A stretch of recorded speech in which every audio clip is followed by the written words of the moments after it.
আমরা বেশিরভাগ মানুষেরই ৩ রকমের আর্থিক মানসিকতা হয়।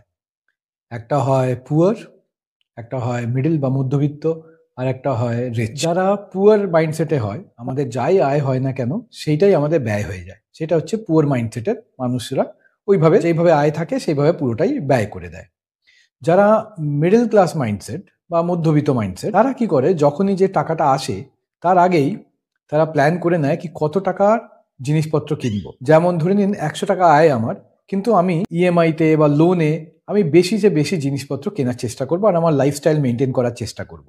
তাতে সেই জিনিসটা আমার প্রয়োজন কি প্রয়োজন না, আগামী ৬ মাসে আমি কতবার ব্যবহার করব এই জিনিসটা, বা আগামী ১ বছরে আমি কতবার ব্যবহার করব, সেটা না ভেবেই একটা ইম্পালস কাজ করে। ইম্পালস মানে আবেগ।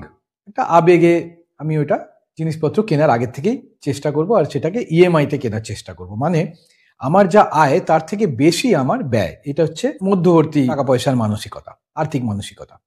আর যারা রিচ মাইন্ডসেট হয়, যত টাকা আয় হয় সেই আয়ের থেকে একটা অ্যাসেট তৈরি করার চেষ্টা করে, কোনো লাইবিলিটিস তৈরি করার চেষ্টা করে না। মানে আমার এমন কোনো আমি খরচা করব না যাতে আমার আয়টা কমে যায়, বা আমার আয়টার বেশিরভাগ শতাংশই আমার ইএমআইতে বা কোনো লোন পে অফে আমার বেরিয়ে যায়। সেরকম কোনোভাবেই ওরা করে না। কারণ এইটাই কি, ওরা অ্যাসেট তৈরি করার চেষ্টা করে। অ্যাসেট তৈরি করে যেন আমার সেকেন্ডারি ইনকাম একটা জেনারেট হয় বা প্যাসিভ একটা ইনকাম জেনারেট হয়। সেইটা হচ্ছে রিচ মাইন্ডসেট।